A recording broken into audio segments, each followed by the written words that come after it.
Hello student, આજે ધોરણ 10 નો આપણે અભ્યાસ કરીએ છીએ ત્રિકોણમિતિમાં.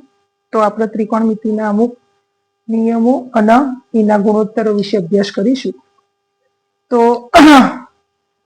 ત્રિકોણમિતિ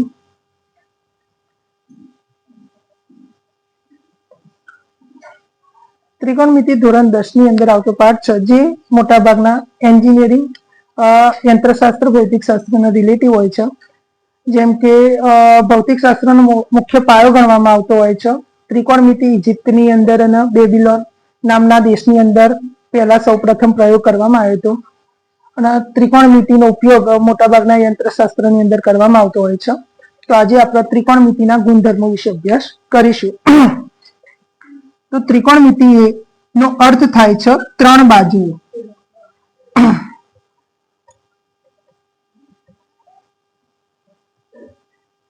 ત્રણ બાજુ અને ત્રણ ખૂણા નો મોટા ભાગનો અભ્યાસ આપણે ત્રિકોણમિતિની અંદર કરતા હોઈએ છીએ. તો ત્રિકોણમિતિના ગુણોત્તર વિશે અભ્યાસ કરીએ એ પહેલા કોઈ પણ કાટકોણ ત્રિકોણની વાત કરવામાં આવતી હોય છે કે જેમાં કોઈ એક ખૂણાના અનુલક્ષીને, ધારો કે હું ખૂણાનું નામ ABCD નામ આપું છું અને એ ખૂણાના અનુસરીને આપણે કોઈ એક ખૂણાના માપ વિશે અને તેની અજ્ઞાત બાજુઓ વિશે અભ્યાસ કરી શકીએ છીએ.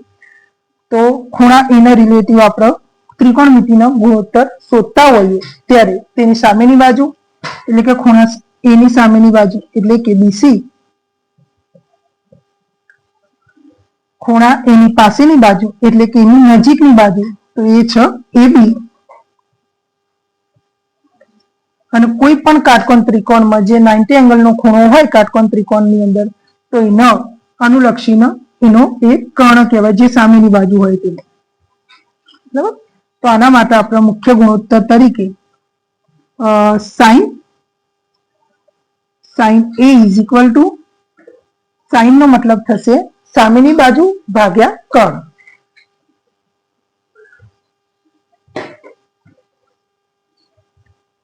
તો આપેલા ત્રિકોણની અંદર ખૂણા A ની સામેની બાજુ થશે BC, એનું કર્ણ AC. તે જ રીતે આપણે cos એની સામેની બાજુ, cos A ના અનુલક્ષીને પાસેની બાજુ ભાગ્યા કર્ણ, એનો ગુણોત્તર થશે પાસેની બાજુ ભાગ્યા કર્ણ. પાસેની બાજુ, ખૂણા એની પાસેની બાજુ થશે નજીકની બાજુ BA અથવા AB. એનો કર્ણ આપણને આપેલો જ છે 90 એંગલનો, ખૂણાની સામેની બાજુ એને કહેવાય કર્ણ. તે જ રીતે tan થીટા અથવા તો tan A is equal two, tan નો મતલબ થશે sin બાય cos, sin ભાગ્યા cos. sin is equal two હતું સામેની બાજુ ભાગ્યા કર્ણ, અને cos ઇઝ ઇક્વલ ટુ હતું પાસેની બાજુ ભાગ્યા કર્ણ. કર્ણ કર્ણ ઉડી જાય તો આપણને વધે સામેની બાજુ ભાગ્યા પાસેની બાજુ. સામેની બાજુ આપણને આપેલી છે BC, પાસેની બાજુ આપેલી છે આપણને AB. તે જ રીતે cosec theta is equal to 1 by sine, એટલે કે સાઇન નો વ્યસ્ત છે 1 ભાગ્યા સાઇન. તો 1 ભાગ્યા સાઇન ઇઝ ઇક્વલ ટુ શું છે?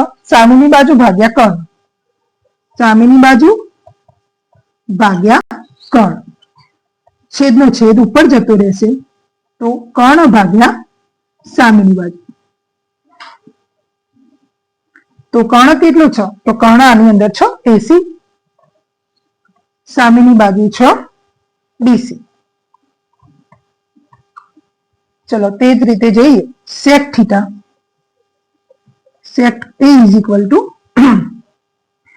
sec થીટા એ cos નો વ્યસ્ત છે તો 1 ભાગ્યા cos, cos A તો ઇઝ ઇક્વલ ટુ 1 ભાગ્યા પાસેની બાજુ ભાગ્યા કર્ણ. છેદનો છેદ ઉપર જતો રહેશે તો ઇઝ ઇક્વલ ટુ કર્ણ ભાગ્યા પાસેની બાજુ.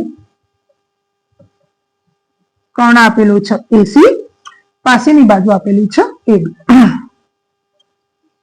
લાસ્ટ છે આપણા જોડે મહત્વનું કોટ એ.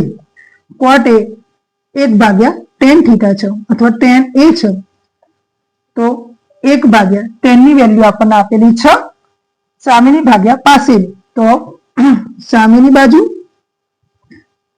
ભાગ્યા પાસેની બાજુ, છેદનો છેદ ઉપર જતો રહેશે, ઇઝ ઇક્વલ ટુ પાસેની બાજુ ભાગ્યા સામેની બાજુ. પાસેની બાજુ કઈ છે? તો પાસેની બાજુ છે એબી, સામેની બાજુ છે બીસી. આ સમીકરણોનો ઉપયોગ કરી આપણે ત્રિકોણમિતિના ઘણા બધા દાખલાઓ અને તેના ગુણોત્તરો વિશે આપણે અભ્યાસ કરી શકીએ છીએ. ઓકે.